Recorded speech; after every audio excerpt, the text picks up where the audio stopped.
Hello, nerds, and welcome to Into the Wild, your favourite wildlife and conservation podcast where we look at all things, well, wildlife and conservation. This is a podcast of curiosity where we know we don't have all the answers. Oh, that's my co-host Nadia, by the way. Hi. But it doesn't really matter because we're here to learn and crucially listen to those who are affected by and closest to the issues that we as conservationists tend to pick over from our comfy living rooms. So strap yourselves in, open up your luggles, grab a brew, and join us as we geek out over nature, share our love for wildlife, rarely take ourselves seriously, all whilst learning. Oh, and we sometimes swear.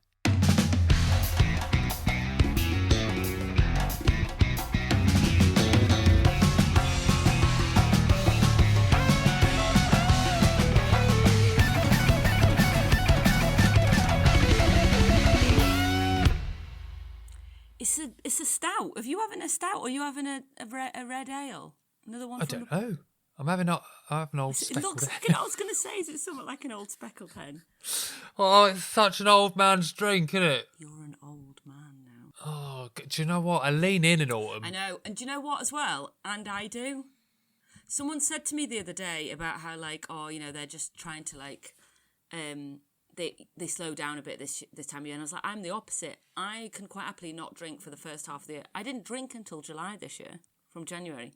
Yeah, I don't know how you lived on planet Earth and did that. And then I just got increasingly drunker. I might be drunk now. I don't know. I don't know. It's like as soon as autumn hits, my moccasins are out. I've got a bowl of Werther's Originals over there, and I'm having a red ale. You look happy. And I'm really it's not happy. sad at all. No, but I'm not even saying like you need fine. to believe me. It's not. No, it's not. It's not. It's just it's just such a contrast to what I am in summer. What are you in summer? I'm like holiday Ryan constantly. Is there a break? Not really. It's just different shirts. It's just different. It's all It's it just is. different shirts, thread different count. tipples. How are you though? I'm all right. Yeah, I'm all right. I'm in Lancashire, Yeah. Home of the hot pot. home of the hot pot. Indeed, that's about it. Really, Is that it? came out of Is Lancashire. it? I don't know what else came out of Lancashire. Butter pie. Butter pie. Butter pie. Yeah, no, that did, didn't it? Yeah, Did you have a good time? I'm having a lovely time. In fact, it's gonna segue straight into my nature highlight, Ryan. Well, can we at least just can we naturally segue? Can we do the normal segue? Don't just segue straight in because I edit this. So, Okay, should we go into nature highlight then? let's go into nature highlight. Let's do it. Do you want more preamble? No, that was enough preamble for me. All right. No, that was perfect. Okay. I didn't want you to go straight into it and me to have to. We need the little what's it called? Hang on, it's called a Go on. sting. Yes, we need the little. All right, let's go into nature highlight naturally.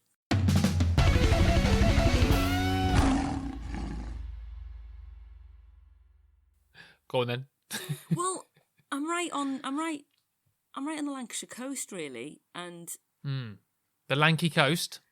Ryan, there are flocks of geese flying overhead almost non-stop, and it's lovely. Wait, when you say almost non-stop, you mean Like you've every seen half two an hour, sets? I'll be like, oh, I can hear some honking. Really? Every half an hour? That is more than I thought. It is goose season, isn't it? Yeah, is it? I don't know. So there's a big estuary around here, big kind of like intertidal zone, very, very good for Right. wildfowl and nature. Huge big wetland area. This is a very, very flat part of the country that I'm in. But what flat country means is big skies, wet landscapes, geese, ducks. Lovely. Oh, right. The way you said that then, I Yes. thought you meant a flat piece of country is defined by skies, wetlands, geese. And I was like, is it? But then what you were saying is a flat country results in having wetlands and geese. Yeah. Stuff. Yeah. Yeah. Well, no, I can imagine Sorry. this. Oh, that's an interesting topic then. Where are there flat places that aren't wet places? So flat high up places. Are there flat high Wow. up places? Absolutely. Arctic tundras? Yeah. Pretty flat? Are they wet? They get wet though. Well, no, they don't have much rainfall though, do they? Oh, I feel like we're showing our knowledge. It's very dangerous. No, I feel like you get ice and snow, but I don't think you get rainfall much. I mean, you might now because of the climate crisis, but I don't think originally. Shall I do a quick Google? Do a quick Google. It's grasslands and meadows, but I don't think you get. I think the moisture's taken from the sky. I feel like, I mean, I'm right, and I'm a white man, so I must have that confidence. Okay, so yes, the Arctic tundra is often wet due to its unique soil and water cycle, despite receiving little precipitation. Yes! In summer, the top layer of the frozen ground permafrost thaws, but the permafrost underneath prevents the water from draining, causing it to pool. So I was imagining, like, in the summer, like, wetty, marshy habitat, and that's why then. Okay. Well, also... Is it high? Okay. How many meters? I don't know if I'm thinking Arctic tundras are high up just because it's the north. I love AI. No, you don't. You hate AI. Well, I do right now. You love it because it's helping you. This is the trap. This is how it gets you. This is a long nature highlight, can I just say? Yes, AI is just like really passive aggressive going, yes, there are flat high areas, they're called plateaus. Much like this conversation has plateaued.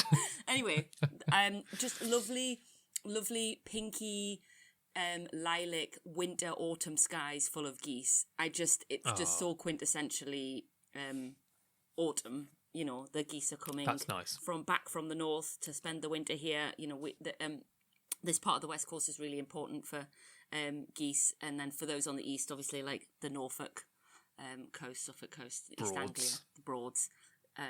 So yeah, we're here to welcome the geese. This is why I think we probably used to eat goose at Christmas, right? Not turkey. Never really thought about that, but probably. Have you ever had goose? Not knowingly. Do you know what I would? I would love to have a goose roast, though, wouldn't you? Horrible, wouldn't it?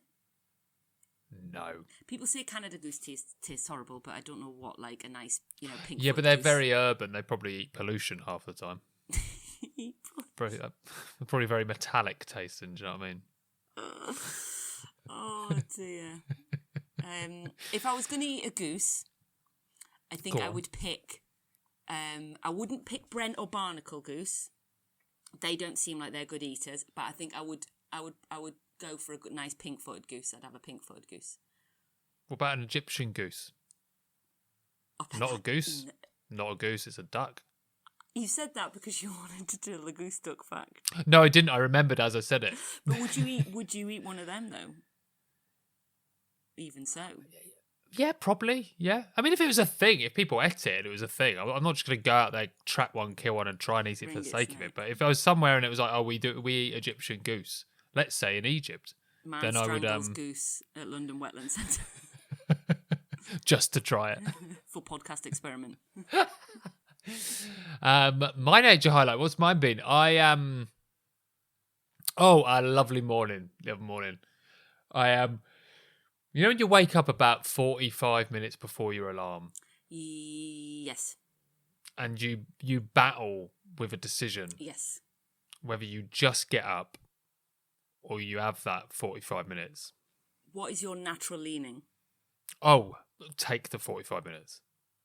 But sometimes, especially this time of year, because it's later anyway, because the sun gets up later, I opt for just getting up and having my cup of tea in bed and watching sunrise. And not sunrise, but like watching dawn break. Is that a thing? Yeah, it is. But I don't know why it's so funny coming out of your mouth. So I opted to do that. I had my cup of tea in the mug you got me from Isle of Wight at the break, watching dawn break. Is she okay? She's all right. We're all having a hard time at the moment, even Dawn. And I opened the window a little bit because it's been quite mild. I don't know why I'm telling this so slowly. I mean, this is like the speed at which you're getting up in the morning as well, is it? This is turning into the shipping forecast. It's so slow and boring. So I opened the window up a little because it was already like 12, 13 degrees. Going to appear in this highlight. I'm so tired. It's here. It's coming. And I opened the window and I sat in a cup of tea. I had Riley on the bed. Oh, you've got more information. more superfluous information. Riley's on the bed. What I'm setting the how many togs scene. does he do, mate? I couldn't tell you. Oh, really? But no, let's not get into toggage. So I opened the window and I just adored the poplar tree outside, the colours of it. But as I was listening to the colours, I could hear a robin and a wren just calling. I think there's two robins calling to each other or calling at the same time. It was really nice. And it was just like morning light on the leaves. And I was just like looking out my window, just listening to the birds. And I was like, this is really, really nice. The next morning... Oh, no, sorry. I just took the on 45 behalf minutes. of all... Okay, yeah, the next... You missed it. I was just going to do a favour on behalf of all our listeners, which is to say we don't need the next morning. So that was Monday. And then we got to Tuesday. That's the old speckle hand talking. That's a lovely moment. And that reminds us every now and then just to get out of bed. Get out of bed. Don't take this 45 minutes. You won't feel the benefit of the 45 minutes. You've already woken up. You're not going to get deep sleep anyway. It's got to be a treat. Get out of It's bed. got to be a treat I love to yourself. getting up early, I do. No, it's really weird. She called me nerd. She called me today. We're recording this on a Saturday, which is unhinged. Yeah. But Nadia called me this morning at 7:55 a.m. on a Was that Saturday. what time it was? Yeah, I've got the record. So Don't even sorry. try and deny I'm it. so sorry. But by that, And I woke up and I saw I'd it. been up for 2.5 hours by then. I know, I saw it. And do you know what I thought? When I saw that phone call come in, I genuinely, I'm really sorry, but I thought, F off. Did you? Yeah. Do you know what, though? Can I just say something? Go on. Don't have your phone on loud. I didn't. The vibration woke me up. Don't have your phone on vibrate then. I actually messaged, because I get up at about 5:30, 6 every day. Sometimes 5. How is this my fault? So then I get up and I do my morning ritual, have a walk, read my book, have my breakfast. And to be honest, I'm ready for my day to start. And I start work and I message people. And I just think to myself, if you've got your phone on loud next to your bed, that's your fault. And so I just go about my business regardless of time. It's the most on-brand Nadia Shake thing. Well, there you go. I'm Right, right, you're should wrong. we- Come on, let's do some Yeah. nature news. Right, nerds, week 29. Strap yourselves in. Let's go.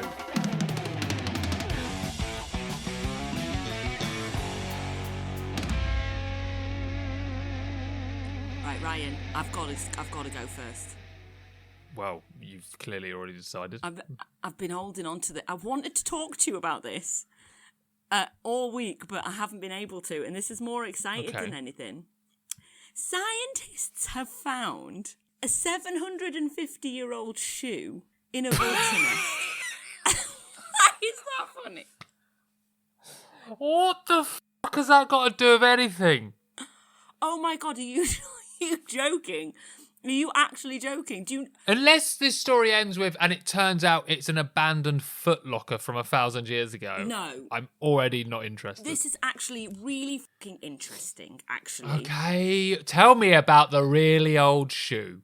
A 750-year-old shoe made from grasses and twigs called an agobia, which was carbon dated. So the interesting nature thing is that we've long known... Well, I actually used to work for... When I worked for the RSPB, I worked on something called the Peregrine Project. And the job of that was to show people peregrines. And one of the Peregrine Projects, not one that I was at, was in Malham in Yorkshire. And I remember there was a fact that we used to tell the public, peregrines will use the same nest year on year. And the one in Malham Cove has been used non-stop for over 100 years. I think the statistic was longer. And I was like, that nest site is constantly being used by birds of prey. And I have known this kind of fact peripherally, somewhere in my... Is that birds of prey, good nest sites will just be used years and years and years and years. And actually, if you go to Bempton Cliffs and you see the gannet nests and the kittiwake nests, you can see these big, covered in bird shit, fishing tackle, all kinds of stuff they've pulled out the sea. These huge nests that they just kind of repair and build every year. And so I've always kind of been aware that birds reuse the same nest sites, unbroken. Are you about to tell me this shoe belongs to a bird? No, but this was from a vulture nest. Did you hear the rest of the title? So, No, I laughed. so in southern Spain, scientists were just doing some analysis, and the shoe. There was also 200 human artifacts dating from anywhere between 100 and 400 and 700 years ago. So this vulture nest has been used non-stop for at least 750 years old. And the reason why it's been preserved is because it's been squashed down amongst... It's also in a cave type atmosphere. So the atmosphere is correct. But that's amazing. That nest has been used by vultures non-stop. I will say you did snatch a victory from the claws of defeat Thank with you. this story. Because I don't want to attack you, love you. It started very unusual. I know, but that's why do you think I clicked on this? Yeah, no, fair point. So this is the blurb. That's This pretty is from mad. I would read this article. It's really interesting. This is from the National Geographic. More than 7 centuries ago, a resident of southern Spain either took off or lost a rough sandal woven from grass and twigs.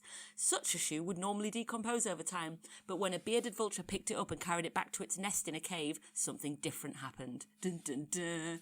And so it just got preserved. And there's pictures of other shoes. There's 3 different shoes. Well, they here. found more shoes. You know, sometimes there are people, there's stories of like magpies or crows where they go and steal specific things. This was a vulture just really into shoes, had a foot fetish. A little foot fetish, bless it. That's amazing, though. That is mad that the same nest site's been used for potentially that long. Like, that is mad. And then we just think that we've fucked our ecosystems in like the last 100 years. Yeah. We'll keep it light on this story. Yeah, though. okay, anyway. But there's other things in there. You know, they had, what else did they have? Can't remember now, can't find it now. Oh, they crowned a crossbow bolt. What? Yeah, a slingshot made from woven grass called esparto. A Ford Fiesta? A piece of... Monopoly pieces. Oh dear, Rubik's Cube. A piece of basketry was younger, only about 225 years old. So this, they've been picking shit up and taking it. I just think it's lovely. That's pretty cool. No, it's pretty cool. It's a good bit of news, that. It's a good bit of news. Thank you. It's not even my main piece. It was only a little snippet for the beginning of the show. It was funny because my nature highlight really went round the houses and your first story kind of went round the houses at the beginning. Did a bit, didn't it? Yeah. Shall we? My next story is straight in there. Straight in. The headline, to be honest, I could say the headline, and I don't think we really need to discuss much more. Oh, really? It's a rare wolf spider's been rediscovered after 40 years in the UK. Oh, really? Well, look at your eyes pick up after I said UK. You were like, when it was Globe, you were like, well, when I said it's UK, you're like, okay to be tell more me more. connected to things closer to home, isn't it? Well, that is true, that is true. It's a critically endangered spider. It's not been seen in the UK for 40 years. It's been rediscovered. The article says on a remote nature reserve, only accessible by boat. It's in the Isle of Wight. I don't know why. They made it sound really like this weird and mystical. It's the Isle of Wight. Isle of Wight, yeah. only get... Oh my God, that's just landed. I know. Only accessible by boat, where we go and see the indigenous community. It's the Isle of Wight. Yeah. It's the Isle of Wight. Boat or hovercraft is the two options. How far away is it? Could I swim it? No. Oh, it takes weeks. Oh, does it? And it takes so long, you actually go back in time. I don't know if you've been to the Isle of Wight. No offence from anyone visiting the Isle of Wight. Evolve. Right, so the spider's Latin name is Alunia albimina. That's a good one. Yeah, isn't it? And it's called the tiny orange-legged arachnid has informally been named the white-knuckled wolf spider, which I'm sorry is one of the most Cockney names you could give a spider. The white-knuckled spider. How white are its knuckles? Nickname just Knuckles. Yeah. But 2 entomologists or scientists were on the island. They only had 4 hours on the nature reserve to be allowed to look for this for these spiders. I'm not sure why there's a time limit. Maybe there's a bit of disturbance involved and they don't like that to go on for too long, maybe. I'm not too sure. But they found the first specimen with 8 minutes left before their boat had Sorry, I'm arrived. sorry. I think they're adding jeopardy into this story and that didn't happen. Nadia, we have to take what's written in the article as gospel. I think we can question the validity, the accuracy of this. I'm sorry. The next one was discovered with just 1 minute left. Do you know? Yeah, I just think. No, I'm not even lying. That's what it says. Oh, you're joking. No. Mark Telfer, who carried out the search with fellow entomologist Graham Lyons, called it one of those unforgettable discoveries. To find a species lost for 40 years is thrilling and a testament to how the right habitat management combined with curiosity and collaboration can deliver remarkable results. So wolf spiders, of which there are about 38 species living in the UK, take their name from their agile hunting skills, which involve chasing prey along the ground before pouncing like a wolf. But the National Trust said this species' hunting techniques remain something of a mystery, as the species was also known to spin a flimsy web. Go on. What are you about to criticise? No, I'm not about to criticise. I just think, how small is it? How hard have people been looking? I wonder whether this has all just been orchestrated to give, a bit of tourism to the Isle of Wight. No, okay, so... No, wait, can I just ask, also, I just think the good thing, one of the best things about spiders is their webs. And I do think the wolf spider's been like, we're not massively going to use them, but we are going to hunt in a really cool way anyway, which I quite like about wolf spiders, I think. Yeah, that is true. That is true. There was a conservation officer for the British Arachnological Society, Dr. Helen Smith. She said the remarkable discovery of this dapper little spider on the Isle of Wight is one of Britain's epic lost species rediscoveries of the century. With repeated failure to find its former sites where its open habitat has been lost, it seemed increasingly likely that it had joined the country's sad list of extinct species. But obviously now, that is not the truth. So... yeah, I mean, it's kind of, whenever we find species like this again, it's kind of and I'm not taking away from this story, it's incredible, I love spiders, and I'm so happy that a species like this has been rediscovered, but it is that same story, isn't it? It's like, we thought it was lost, we found it, we still know the issues why it's been lost. Hopefully this could be, what are we going to make of this story then?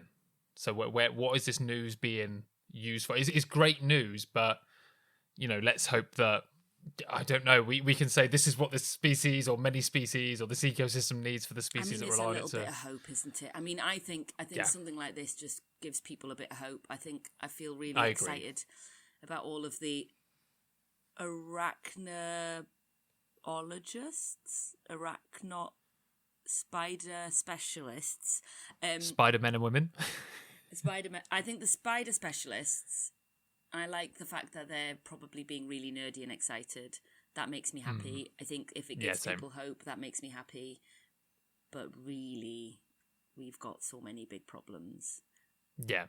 But hope is a powerful thing. Hope is a really powerful thing. Yeah.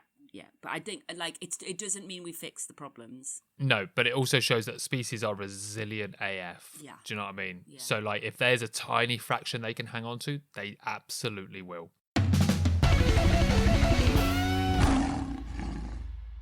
Hey nerds, sorry to interrupt the show, it's Ryan here. I just wanted to pop on to tell you something quick.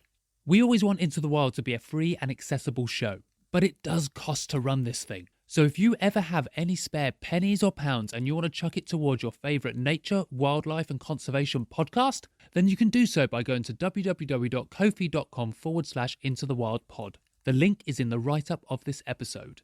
Anything you're able to give goes straight back into the shows we produce. Anyway, I'll shut up now. Back onto nature news.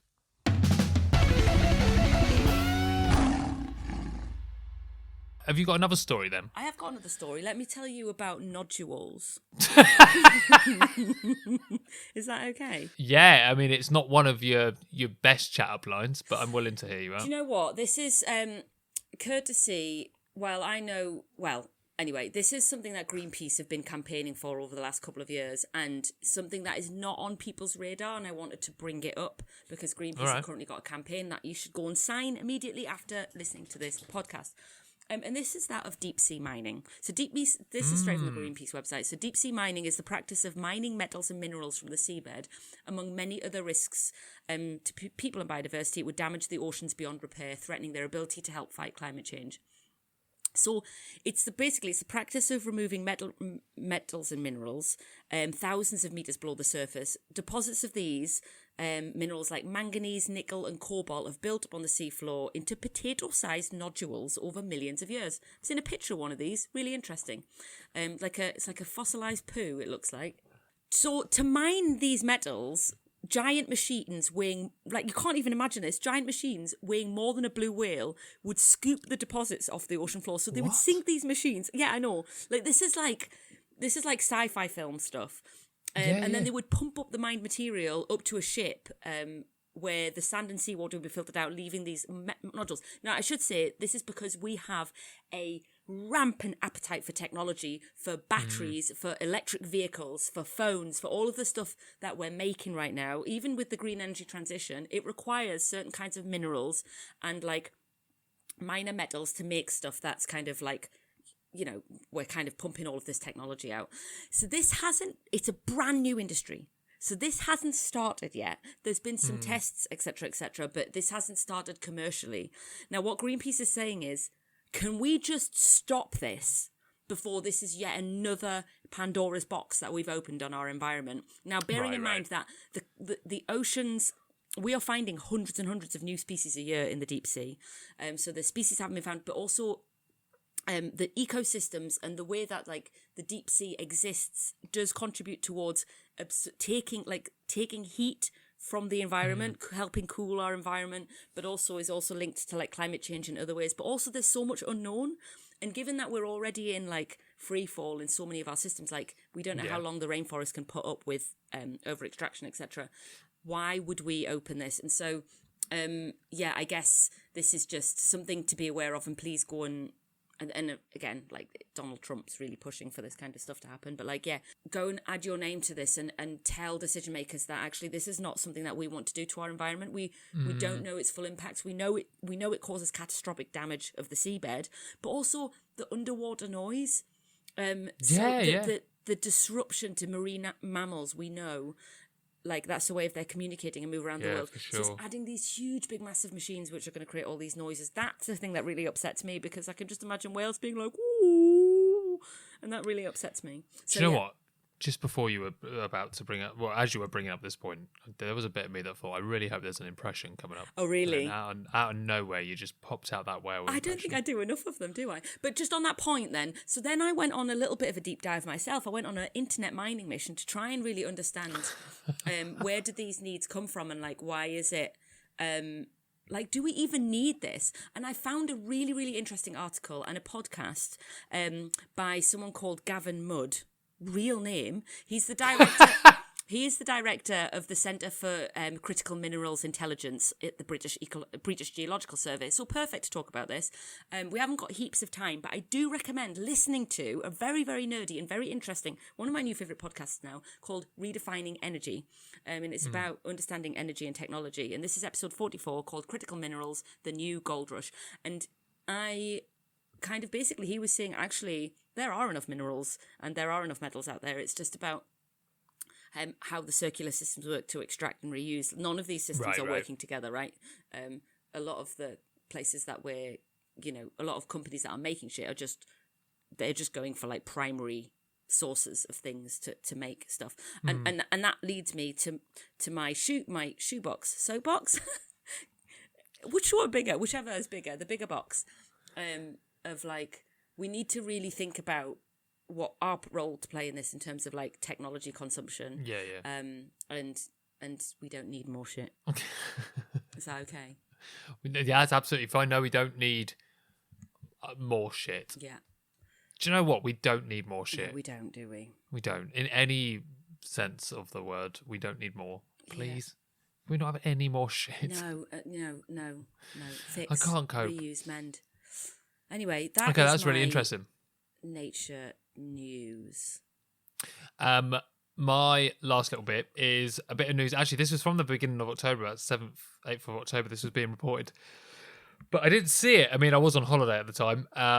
But I also, it didn't come into any of my social media swipes or anything like that. So I'm wondering if with all the shit going on in the world, maybe this was kind of missed. So I thought I'd just kind of bring our attention back to it. But it was reported that renewable energy overtook coal as the world's leading source of electricity in the first half of this year. So it's a historic first, according to new data from the global energy think tank Ember. Electricity demand is growing around the world, but the growth in solar and wind was so strong it met 100% of the extra electricity demand, even helping drive a slight decline in coal and gas use. Wow.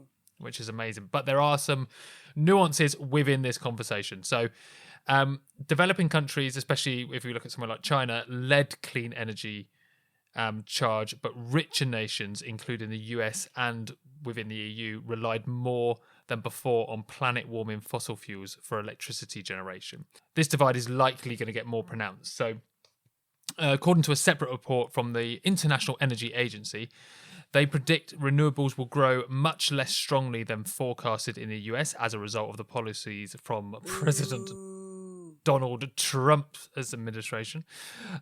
Coal, being a major contributor to global warming, of course, as we all know, was still the world's largest individual source of energy generation in 2024, a position it has held for more than 50 years, according to the IEA. Blows my mind. I know, that's mad, isn't it? Still mad. Even though China is still adding to its fleet of coal power stations, it also remains way ahead in clean energy growth, adding more solar and wind capacity than the rest of the world combined. This enabled the growth of renewable generation in China to outpace rising electricity demand and helped reduce its fossil fuel generation by 2%. But then when you look at other places around the world, so India experienced slower electricity demand growth and also added significant new solar and wind capacity, meaning it took a cutback in coal and gas. In the US, electricity demand grew faster than clean energy output, increasing reliance on fossil fuels, while the EU, months of weak wind and hydropower performance led to a rise in coal and gas generation. Despite these regional differences, Ember, the think tank, calls this moment a critical turning point.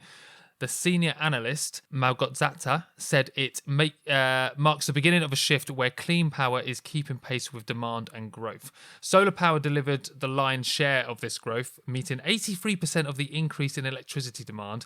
It has now been the largest source of new electricity globally for 3 years now. But the UK is behind this kind of stuff, and the reason is because obviously our solar power is not great, and wind energy is not as cheap, and it's a lot more difficult to kind of meet those kind of demands that we have. But when we look at developing countries or developing nations, Africa has also experienced a solar boom with panel imports up 60% year on year in the year to June. So coal-heavy South Africa led the way, while Nigeria overtook Egypt in second place with 1.7 gigawatts of solar generation capacity.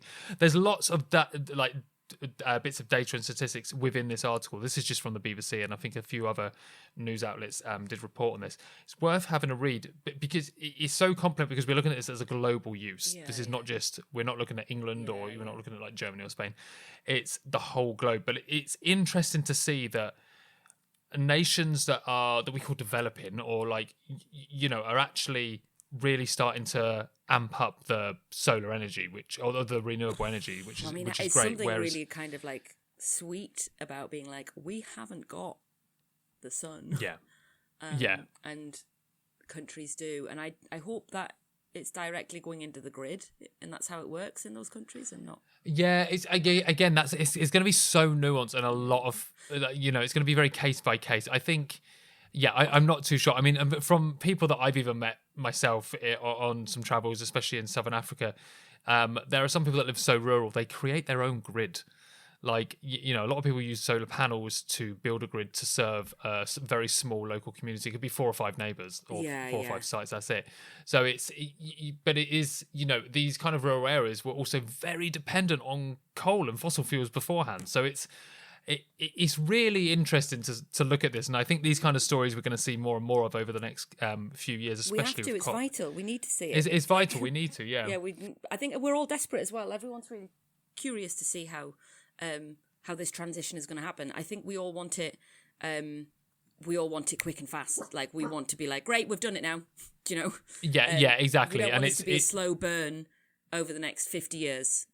We can't afford that to happen. Yeah. It's an interesting article. This one's from the BBC. There's probably more articles like it, but if you never saw it, it's worth a read to kind of see which countries are smashing it and which ones are a bit more like, ooh, that's not great. Amazing. Thanks, nerds, for tuning in to Vultures, week 29. To nodules, to solar. To solar and energy. I will say, there was one point, I was going to say this at the beginning, I forgot. Naddie's got a dog called Oozle. Yeah. She's just behind. I've got a dog, Riley, and I've got another dog staying here at the moment. Sometimes, as I'm editing this, I hear dog noises in the background. And I think I should just say to the nerds, they're always dog noises. If you ever hear something in the background. It might be a shake of the neck. It might be licking genitals. It could be a bark. It could be a growl. Anything. Yeah. But nerds, thanks so much for tuning in to week 29. As always, we're on social media. You know where to find us. And if you are able to leave a review on whatever platform you listen to, please do. And anything you can give to the podcast, www.kofi.com/intothewildpod. It all goes back into making these shows, and we greatly appreciate it. But until next time, look after yourselves. Have a good one. And we'll speak to you next week. Bye.